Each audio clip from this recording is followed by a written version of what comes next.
Hai, Assalamualaikum warahmatullahi wabarakatuh. Balik lagi bareng aku, Putri Alfitriani Asyapa, mahasiswi kampus UIN Sunan Gunung Jati Bandung semester 6. Kali ini, kemarin kita udah ngebahas tentang self-harm atau hal-hal yang menyakiti diri sendiri. Sekarang kita masuk ke materi tentang self-control. Do you know what is self-control?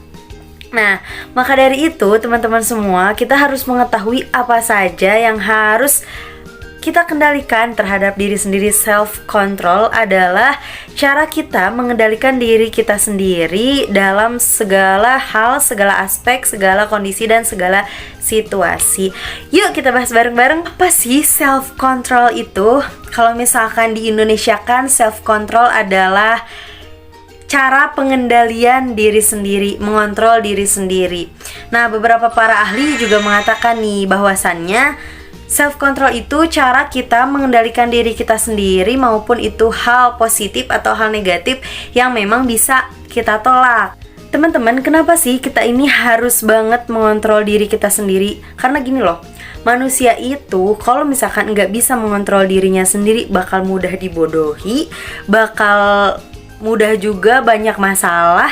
Ya memang di dunia ini kita tidak hidup tanpa masalah. Akan tetapi kalau misalkan kita bisa mengontrol diri kita bisa mengendalikan diri kita, maka semua masalah, semua hal yang dipikirkan kita bisa mengambil jalan keluarnya, dan pasti kita mempunyai solusinya. Kenapa sih self-control itu bisa terjadi kepada diri kita, dan kenapa harus kita lakukan? Nah, adapun beberapa faktor dari self-control ini terdiri dari faktor internal dan faktor eksternal. Apa aja sih faktor internal dan eksternal itu isinya? Terjadinya faktor internal itu yang pertama karena rentannya usia. Semakin berdewasa kita, maka semakin banyak masalah yang kita hadapi. Nah, teman-teman, kenapa sih self-control itu harus kita lakukan gitu ya? Karena banyak banget nih, semakin dewasa masalah-masalah itu datang, atau segala sesuatu yang tidak ingin terjadi itu malah terjadi. Rentannya usia ini membuat kita menjadi meningkat emosional kita. Pada akhirnya kita bisa melakukan apa saja, yang penting kita puas, tidak memikirkan ruang lingkup kita, apa yang telah kita lakukan. Makanya kita cuma ngelampiasin aja gitu apa yang kita rasain, yang penting kita udah meluapkan emosinya. No, jangan sampai hal itu terjadi, karena itu bisa merugikan diri kamu sendiri. Selanjutnya yaitu faktor eksternal. Faktor eksternal ini biasanya ada di luar individu kita. Misalkan yang membuat kita bisa membuat self-control adanya dari faktor eksternal, ke orang tua, keluarga, teman, pacar, pokoknya lingkungan sosial kita.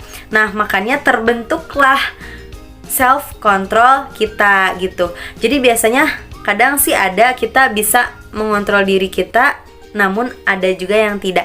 Tapi pentingnya kita untuk mengontrol diri kita sendiri, karena itu tuh sangat penting gitu.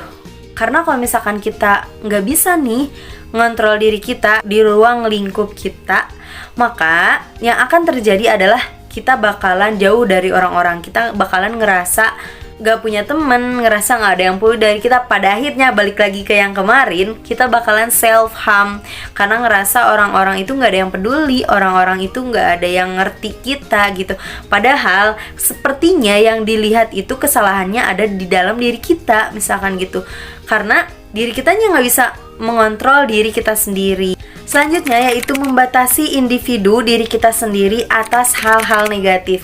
Di zaman sekarang ini kan banyak banget ya kejadian-kejadian atau hal-hal yang jarang positif gitu, apalagi di kalangan remaja. Kayak misalkan ada yang ngajak mabuk, seks bebas, pacaran, atau hal-hal negatif lainnya. Nah, kalau kita bisa mengendalikan diri kita sendiri, maka ketika orang lain mengajak kita untuk melakukan hal-hal negatif, itu tidak akan terjadi. Karena kita sudah bisa nih mengontrol diri kita, mana yang harus kita ambil, mana yang harus kita tinggalkan. Kontrol diri kita ketika kita membantu orang lain. Nah, sangat penting nih membantu orang lain, karena kita bisa berpikir orang lain itu lagi membutuhin kita. Masa sih ya kalau misalnya kita nggak bisa mengontrol diri kita nih, orang lain lagi butuh bantuan nih di depan mata kita, tapi kita nggak bisa nih, nggak ada niatan, dan kita nggak bisa mengontrol diri kita, ya kita bodoh amat. Kita boleh berperilaku bodoh amat, tapi di beberapa hal saja. Namun ketika orang lain membutuhkan dan kita masih mampu untuk membantu, maka bantulah gitu. Nah, di situ self control kita terbentuk kan. Jadi memang ruang lingkup ini sangat membantu pembentukan self control atau karakteristik kita. Selanjutnya ada individu yang bisa membatasi kebutuhannya. Kadang kita suka berlebihan gitu ya menghadapi sesuatu, atau misalkan menginginkan sesuatu yang kita nggak butuh gitu. Nah, kalau misalkan kita bisa mengontrol diri kita, maka kita sangat bisa membuat list atau jadwal yang struktur. Gimana sih caranya biar kayak gitu teman-teman? Apalagi di zaman sekarang gitu ya, banyak banget media-media atau aplikasi yang membuat diri kita sulit untuk mengontrol diri, seperti belanja misalkan, atau jajan kan teman-teman semua, karena saya pun merasakan gitu. Nah, bagaimana nih yang harus kita lakukan? Yang pertama, kita usahakan kita ini lihat dulu nih kondisi keuangan kita. Misalkan kalau untuk belanja dan jajan, kita pinggir jangka panjang. Apakah hari ini aja kita bisa melakukan hal itu, tapi kita nggak bisa nih melakukan hal tersebut di kemudian hari gitu. Atau hari ini aja kita puas-puasan, tapi besok kita makan apa gitu, tapi besok kita misalkan pakai baju apa gitu. Nah, harus mikir panjang ke sana. Selanjutnya, kita harus ingat nih bahwasannya kita ini mempunyai kebutuhan yang memang penting banget. Tapi kalau misalkan diperbolehkan sih teman-teman, kalau emang kalian pengen beli karena itu lucu gitu, tapi uangnya ada, ya it's okay, karena itu hak kita gitu. Tapi kalau misalkan uang pas-pasan dan kebutuhan masih banyak, tapi pengen ini itu, beli ini itu, oh no. Jadi kita harus bisa membatasi diri kita. Lihat dulu nih kebutuhan sekunder dan premiernya. Itu dia beberapa hal dari mulai faktor, cara, dan fungsi dari self control udah aku paparkan ya. Semoga teman-teman bisa memahami. Kalau misalkan teman-teman merasa belum cukup dan belum paham, teman-teman boleh searching atau cari-cari informasi tentang self control. Bahkan mau belajar misalkan tentang itu, di bukunya juga banyak referensi di zaman sekarang itu. Atau teman-teman mau diskusi langsung sama aku, boleh gitu ya.